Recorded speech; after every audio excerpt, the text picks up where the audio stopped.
نرحب بضيفنا الكريم الأستاذ سفيان المشهداني مدير مكتب انتخابات نينوى. صباح الخير أستاذ سفيان. صباح الأنوار. بس تصحيح، مسؤول إعلام مكتب انتخابات نينوى. عفوا. تمام أستاذ، أهلا وسهلا بك، نرحب بحضرتك. طبعا أستاذ سفيان، راح نشاهد حاليا تقرير حول توعية بأهمية المشاركة بالانتخابات، وبعدها نرجع حتى نتحدث ويا حضرتك. مشاهدينا نشاهد وياكم هذا التقرير ونرجع. قوباية إلي من نقزة السايد تكيلة لعلة استخصة ديمقراطاية كت إلى أرخاب مخزيتة صويانة بماني بتممتلي شو تبتب قوباية واليته لأطريتا ومشتقلانوتا كنشييتا معدرنا ببنيتا الدولتا قانونا وشت آسي بتميدعخ بأن نقايوتا قوباية وقراه بمعززتا شليوتا سياسيتا مع بدانوثا دش وقتا قوباية أن نقايوثا دمشو تبتب قوباية منايا بر أثرايا بهاويلة قال شميعة ببرشتة ممتلاني ومقش من عيروثة بارصوبة بزدقة والياثة قاطرة مزيدا لناموسوثة قاطخصة سياسايا ومعززة من مردوثة سوادة ودراشة شلامايا قاشلطانوثة كيوا قوباية برست قبر أثراية بطيمنتة بولخانة مشتقلانة عور صندوقة قوباية شت آسيت بيشي مقوبية بأرخة رستا معدرنا بمتوتة خوكامة قمرويتا وشويوثة كنشيتا من معبدانوثة مريمنتا قاش وقت قوباية إلى زبنوثة ناموسوثة شت آسم قوبية وشلطنتة جيباني بريشة على البسقانة سياساية وأب مكلة أرخة تراثة وشخلابة ودعرتها تشويد مقروتها تشمش ياثا وبقاها شو تبتب قوباية ليلة أختي زدقة إلى مشتقلانوتا أطريتا قا كل بر أثرايا وإلى أرخة باعلتا دعوتها شخلابة ووالي لبرستة عيروثة دي لنائيتقى عليمة بعوتت قرة قادعثث بشطابة. عدنا مجددا أعزائنا المشاهدين أكيد ونكمل حديثنا مع الأستاذ سفيان المشهداني. مرحبا مجددا أستاذ. سؤالي عن الاستعدادات للمفوضية العليا المستقلة للانتخابات في هذه المرحلة، حدثنا أكثر عن هذا الموضوع. نعم، بداية صباح الخير عليكم وعلى كافة المشاهدين.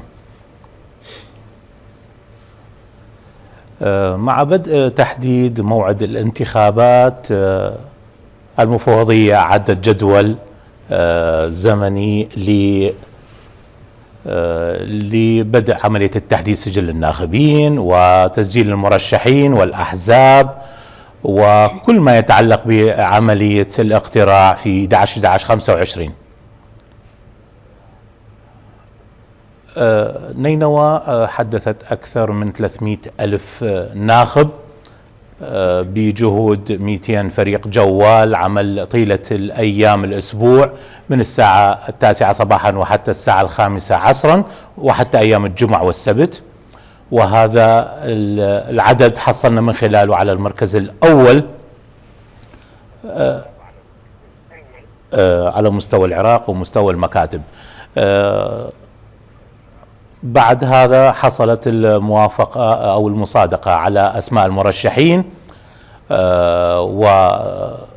وبدأت العملية الدعاية الإعلانية للمرشحين. وصلتنا وجبة الأولى والوجبة الثانية من البطاقات المطبوعة للذين حدثوا بياناتهم، تقريبا 450 ألف بطاقة بوجبتها الأولى والثانية، وننتظر إن شاء الله في الأيام القادمة الوجبة الثالثة. خلال أيام قليلة وأقل من شهر تم توزيع تقريبا 75 إلى 80% من هذه البطاقات المطبوعة حديثا، بالإضافة إلى الورش التدريبية لمراكز التسجيل وموظفي الاقتراع اللي هم من موظفي الدولة وهم أيضا من الخريجين ومن موظفين وأيضا من طلبة الجامعة. نعم. نعمل على فحص الأجهزة وتجهيزها استعدادا للانتخابات. التنسيق مع قيادة عمليات نينوى لتأمين المراكز ل 873 مركز في عموم محافظة نينوى وحسب التشكيلات المسيطرة على الأرض. ما بقى عندنا إلا الوصول المواد الحساسة لتوزيعها على المراكز ونكون جاهزين للعرس الانتخابي. نعم تمام. أستاذ سفيان، إذا تسمعنا الصوت واضح عندك، حابة أسألك عن ما اللي يميز هذه الدورة الانتخابية عن سابقاتها من وجهة نظرك؟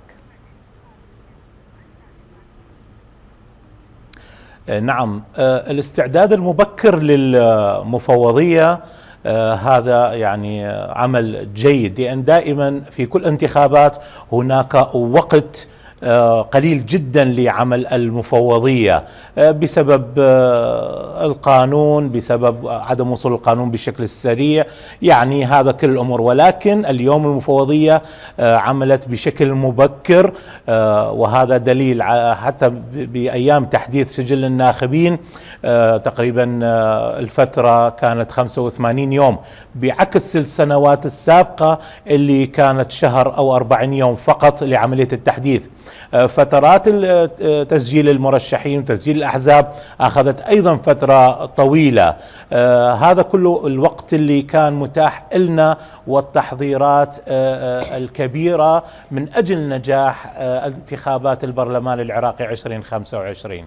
نعم بكل تأكيد. أستاذ سفيان، حدثنا عن الفئات العمرية التي من الممكن أو من المتوقع أن تحدث تأثير أكبر. نعم، في عمليات التحديث كان المشاركة الأوسع للشباب. نعم. وانتخابات 23 كانت مشاركة للشباب بشكل كبير جدا، وذلك من خلال النتائج. اليوم أعضاء مجلس محافظة من الشباب. اليوم أيضا الشباب لهم دور كبير من خلال وصول ترشيح لأكثر من 1067 والمصادقة على 1048 مرشح، أغلبهم من الشباب الذين وضعوا بصمة في نينوى ما بعد عمليات التحرير، الذين عملوا في العمل التطوعي والزيارات، وكل ما تشاهدونه اليوم في نينوى هو جهود للفرق التطوعية والشباب الذين خدموا نينوى.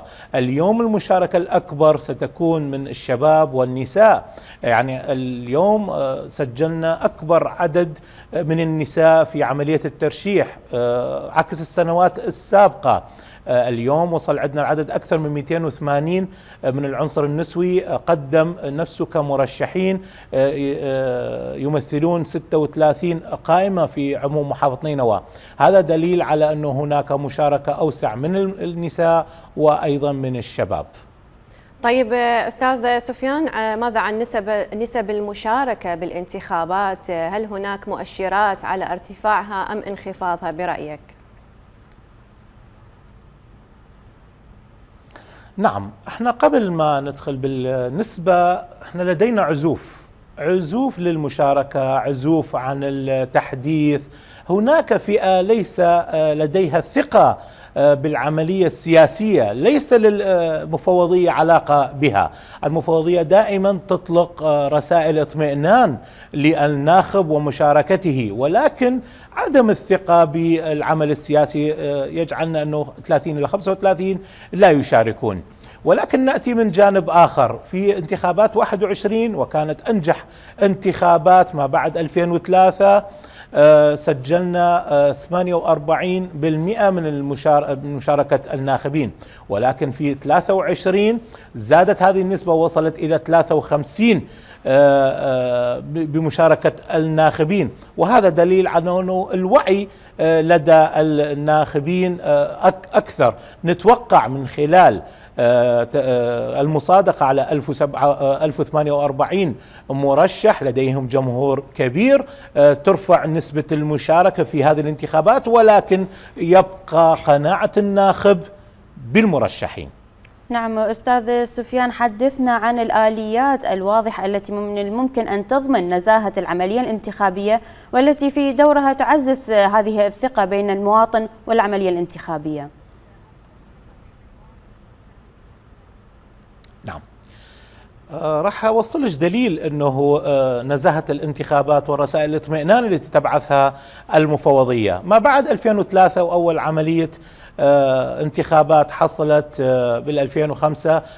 كنا نعمل بالورقة والقلم، يعني أسماء، لا يوجد هناك أسماء للناخبين، يتم تجميعها من هنا وهناك.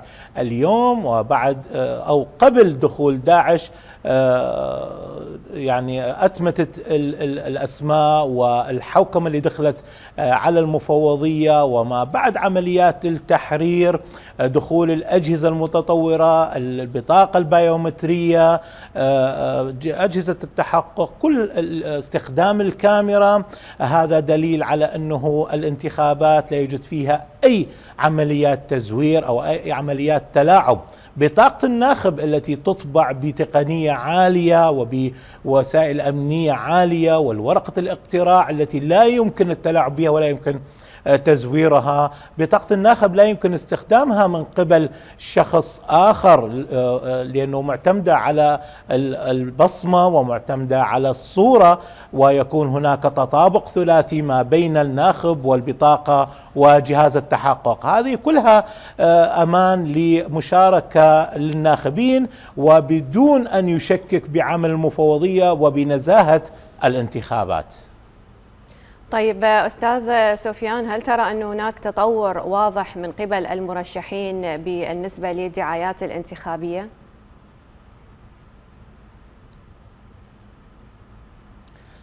نعم، اليوم قبل بدء العملية الدعائية للمرشحين كانت هناك يعني دعاية مبكرة، انتشار الصور بشكل عشوائي بشكل غير منظم. ما بعد المصادقة وقبل ساعات عن بدء إعلان الدعاية الانتخابية انتشرت الصور بشكل كبير، بشكل عشوائي، بشكل يشوه الرؤية، يؤثر على المارة. لم يستخدم المرشح تقنيات في عملية الدعاية الانتخابية مثل الشاشات وغيرها، بل استخدم الجوامع، استخدم المدارس، استخدم الدوائر، وهذا كله مخالف للدعاية الانتخابية. كنا نتمنى أنهم المرشحين أن يكون قريب من الناخب لإقناعه في البرنامج الانتخابي. خلي يكون عندنا برنامج حقيقي حتى يقتنع الناخب. اليوم الناخب يبتعد عن المشاركة لعدم جدية السياسي في برمجة الكلام اللي يقال قبل الانتخابات وما بعد الانتخابات. هذا يعطي يعني عدم قناعة الناخب بالمشاركة. نتمنى من المرشحين أن يكونوا قريبين من الناخبين ويقنعوا العدد أو يقنعون محبيهم بالمشاركة، ويقنعون أيضا العازفين على المشاركة وفي نشر الدعاية الانتخابية بشكل أفضل مما موجود الآن. نعم أستاذ سفيان، بناء على هذا ما هي المعايير التي من الممكن أن يتخذها الناخب التي يتخذها الناخب باختيار المرشح المناسب؟ نعم، الناخب يكون لديه قناعة أن اليوم أنا إذا ما أشوف المرشح أمامي مدى قناعتي ببرنامجه، مدى قناعتي بنزاهته، مدى قناعتي بماضي هذا المرشح، لا يكون هناك الناخب يختار المرشحين الذين لديهم قيد جنائي أو لديهم سجلات في النزاهة. يجب أن يكون لديهم سجل نظيف حتى يؤدوا ما عليهم لخدمة نينوى. اليوم من لديه أفكار تخدم الاقتصاد في نينوى، من لديه تفكير لتوسيع نينوى، اليوم الزخم موجود داخل الموصل داخل المركز، من لديه أفكار أنه لتوسعات لاستثمار، هذا الأمر الناخب يعمل على اختيار أفضل. بالإضافة إلى أنه نزاهة الانتخابات بإدخالها للأجهزة المتطورة، هذا يجعلنا أن نعمل على اختيار الأفضل. بالإضافة أنه لا يوجد هناك ضغط على الناخب باختياره. اليوم هناك نسمع على شراء البطاقة وصلت إلى رقم معين، شراء الذمم، ولكن عندما يدخل الناخب وراء كابينة الاقتراع لا يوجد هناك ضغط، يختار من يختاره بدون ضغط، يختار الأشخاص الذين يقتنع بنزاهتهم ويقتنع ببرمجة ما قاله قبل الانتخابات ويطالب به في قبة البرلمان لأهله، ليس فقط لمنطقته بل لنينوى وللعراق أجمع. نعم، إذا مع هذه المعطيات كلها أستاذ سفيان، ما هي توقعاتك لمخرجات الانتخابات وتأثيرها فيما بعد على المشهد السياسي العراقي؟ نعم، أنا أعتبر هذه الانتخابات هي من أقوى الانتخابات اللي مرت ما بعد 2003. هناك تنافس قوي، هناك قوائم كبيرة، أعداد كبيرة. مستوى نينوى تقريبا 1048 وهذا عدد كبير جدا لاختيار 34 من يمثلون نينوى في قبة البرلمان. نتمنى إن شاء الله الاختيار يكون أفضل لتكون العملية السياسية بشكلها الأفضل. اليوم احنا نعاني من مشاركة الشريحة المثقفة في الانتخابات. اليوم جنوب الموصل وشرق الموصل وغرب الموصل مشاركتهم أوسع. اليوم نسبة المشاركة لنينوى تحسب لخارج نينوى وليس لداخل نينوى. داخل نينوى دائما مشاركتهم تكون قليلة جدا بمقارنتها مع جنوب الموصل. جنوب الموصل تشوفين المشاركة من نسائها ورجالها وشبابها بعكس ما موجود داخل مدينة الموصل وخاصة في جانبها الأيسر. هناك عدد قليل من المشاركة، مع علما أنه اليوم حسب الإحصاءات اللي موجودة أنه النساء بعدد الرجال في نينوى، ولكن نسبة النساء تكاد تكون قليلة بالمشاركة داخل مدينة الموصل، ولكن خارجها نسبة النساء تكون أفضل وأكثر. نعم بكل تأكيد أستاذ سفيان. سؤالي الأخير رسالة من حضرتك لكل مواطن عراقي مع اقتراب موعد الانتخابات. نعم، احنا قريبين على الشارع، قريبين من الناخبين. نسمع دائما أنه العملية السياسية تبقى نفسها، ماكو تغيير. اليوم إذا لم نذهب بشكل كبير إلى الانتخابات شيء أكيد تبقى نفس الوجوه، تبقى نفس الشخصيات، لأن المحبين لهذا المرشح هم من يذهبون إلى صناديق الاقتراع وتبقى نفس. ولكن إذا كان هناك مشاركة من العازفين الذين نطمئنهم أنه لا يمكن التلاعب بالنتائج، لا يمكن أن يكون هناك استخدام للبطاقة، إذا كان هناك قناعة من العازفين والمشاركة الأوسع سيكون هناك تغيير، سيكون هناك الأفضل سيعتلي قبة البرلمان. أما إذا لم يشاركوا شيء أكيد سيبقى الحال على ما هو،